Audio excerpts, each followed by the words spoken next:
কারণ আমি কোনো গোলাপ গাছ না, আমি একটা দৈত্য। ওই দুষ্টু কালো জাদুকর আমাকে গোলাপ গাছ বানিয়ে রেখেছে। তার মানে আমার মতো তোমাকেও বন্দি করে রেখেছে? একদম ঠিক ধরেছ তুমি। কিন্তু এই বন্দি দশা থেকে আমরা কিভাবে মুক্তি পেতে পারি? আমরা দুজনে একসাথে মুক্তি পেয়ে গেলে ওই কালো জাদুকর টের পেয়ে যাবে, আর তখন তার হাতে আমাদেরকে মরতে হবে। তাহলে এখন উপায়? আমরা দুজনে একসাথে মুক্ত হব। তারপর আমি তোমাকে আমার একটা চুল দেব। যে করেই হোক এই চুলটা তুমি দৈত্য রাজ্যে গিয়ে আবার ছেলের হাতে পৌঁছে দেবে। কিন্তু তুমি? আমার আসলে কিছুই চাওয়া পাওয়া নেই। এই চুলটা আমার ছেলে পেয়ে গেলেই আমি খুশি। কিন্তু আমি শুনতে পেয়েছি দৈত্য রাজ্যে যাওয়াটা তোমার খুবই জরুরি দরকার। তাই আমি চাই তোমার চুলটাকে নিয়ে তুমি দৈত্য রাজ্যে চলে যাও। এটাকে দেখালে তুমি ওখান থেকে যা খুশি তাই নিয়ে আসতে পারবে। ঠিক আছে দৈত্য, এবারে বলো কিভাবে আমাদের মুক্তি লাভ হবে? দূরে তাকিয়ে দেখো একটা মোটা গাছ আছে। ওই গাছের নিচে একটা কৌটায় বন্দি মৌমাছি আছে। মৌমাছিটাকে মুক্ত করে দিলেই ও আমার ফুলে এসে গন্ধ নেবে। আপনার সাথে আমাদের মুক্তি লাভ হবে।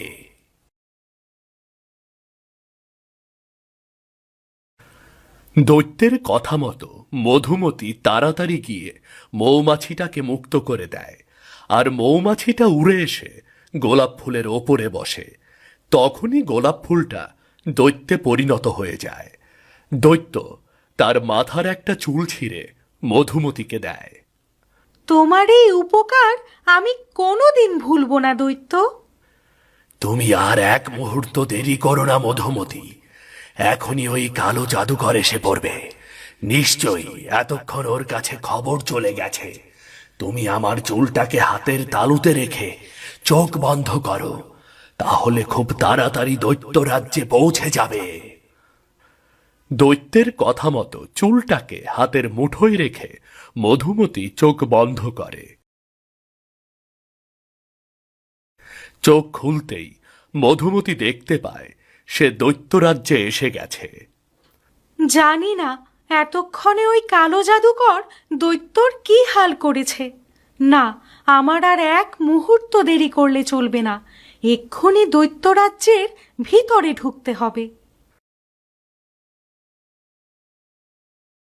হাঁটতে হাঁটতে মধুমতি একটা বিশাল প্রাসাদের সামনে এসে দাঁড়ায়। তাকে দেখতে পেয়েই দুজন দৈত্য সেনা তাকে ধরে ভেতরে নিয়ে আসে।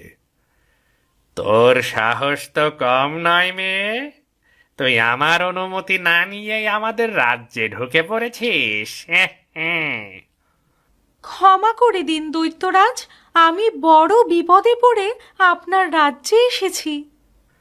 বিপদ? বিপদ তো এখন তোর হবে। বিনা অনুমতিতে তুই রাজ্যে ঢোকার শাস্তি পাবি। আমাকে শাস্তি দেওয়ার আগে আমি আপনাকে একটা জিনিস দেখাতে চাই। তারপর আপনি আমাকে যে শাস্তি দেবেন আমি মাথা পেতে নেব। ঠিক আছে, দেখা তাহলে কি এমন জিনিস যা তুই আমাকে দেখাতে চাচ্ছিস। মধুমতি এবার হাতের মুঠো থেকে সেই দৈত্যের দেওয়া চুলটা বের করে। চুলটাকে দেখেই দৈত্যরাজ কেঁদে দেয়, আর এক ছুটে এসে মধুমতির হাত থেকে চুলটাকে নিয়ে নেয়। এই চুলটাকে তুই কোথায় পেলি? এটা তো আমার বাবার চুল। আপনার বাবা আর আমি দুজনেই এক কালো জাদুকরের হাতে বন্দি ছিলাম। আপনার বাবা নিজের জীবন বলি দিয়ে আমাকে বাঁচিয়েছে। তারপর নিজের মাথার চুলটা আমার কাছে দিয়ে আপনার কাছে পাঠালো। বাবা তোকে পাঠিয়েছে আমার কাছে, অথচ আমি আমি কিনা তোর সাথে খারাপ ব্যবহার করলাম। আমাকে ক্ষমা করে দে, আমি বুঝতে পারিনি। এতে আমি কিছুই মনে করিনি দৈত্যরাজ। তবে আমি আপনার কাছে একটা সাহায্য চাই। বল, কি সাহায্য চাস? আমি আমার হারানো বাবার খোঁজ পেয়েছি তোর মাধ্যমে। তুই যা চাইবি আমি তোকে তাই দেব। আমি দৈত্যরাজ্য থেকে একটা নীল পাথর নিয়ে যেতে চাই। আমার আর কিচ্ছু চাই না। নিশ্চয়ই তুই নিয়ে যাবি। একটা কেন, যত খুশি তত নীল পাথর নিয়ে যাবি। কেউ তোকে আটকাবে না। না দৈত্যরাজ, আমার বেশি কিছু চাই না, একটা নীল পাথর হলেই হবে। দৈত্যরাজ সেনা পাঠিয়ে মধুমতির জন্য একটা নীল পাথর এনে দেয়। বিদায় বেলা নিজের মাথা থেকে একটা চুল ছিঁড়ে মধুমতিকে দেয়। আমার বাবার চুলটা আমি নিজের কাছে রেখে দিলাম, আর তোকে আমি আমার নিজের মাথা থেকে একটা চুল ছিঁড়ে দিলাম। যখন যে বিপদেই পড়িস না কেন, এই চুলটা হাতে নিয়ে আমার কথা চিন্তা করলেই সব বিপদ থেকে মুক্তি পাবি। আপনাকে অনেক ধন্যবাদ দৈত্যরাজ। আপনার এই উপহার আমি আজীবন মাথায় করে রাখব। তোর জন্য আমি কিছু ধন সম্পদের ব্যবস্থা করছি। ওগুলোকে নিয়ে চুলটা হাতের মুঠোয় বন্ধ করে রাখ। দেখবি কিছু সময়ের ভেতরে তুই তোর ঠিকানায় পৌঁছে গেছিস। দৈত্যরাজের কথা মতো মধুমতি তার চুলটা হাতের তালুতে বন্দি করে চোখ বন্ধ করে। চোখ খুলতে দেখতে পায় সে প্রতাপগড় রাজ্যের প্রাসাদের সামনে দাঁড়িয়ে আছে। এই তো আমি প্রতাপগড় রাজ্যে ফিরে এসেছি। এখন তাড়াতাড়ি নীল পাথর নিয়ে রাজকুমার সুখলালের কাছে যেতে হবে। এক্ষুনি তাকে সুস্থ করে তুলতে হবে। মধুমতি নীল পাথরটা হাতে নিয়ে অন্দরমহলে রাজকুমারের পাশে এসে দাঁড়ায়। এত অল্প সময়ের ভেতরে মধুমতিকে ফিরে আসতে দেখে রাজা ও রানী ভীষণ অবাক হয়।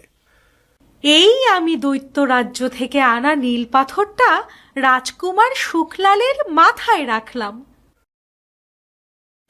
মহারাজ, দেখুন, আমাদের কুমার সুস্থ হয়ে গেছে। কুমার বিছানায় উঠে বসেছে। এই সব কিছুই হয়েছে মধুমতির সাহস আর প্রচেষ্টার কারণে। তা না হলে হয়তো রাজকুমারকে আমরা কোনোদিনও সুস্থ করতে পারতাম না। মহারাজ, এই মেয়ে আজীবন আমার কুমারকে শত বিপদ থেকে উদ্ধার করতে পারবে। হ্যাঁ রানী, আমি বুঝতে পারছি তুমি কি বলতে চাচ্ছ। আমিও ঠিক করেছি মধুমতির সাথেই আমাদের রাজকুমার শুক্লালের বিয়ে দেব।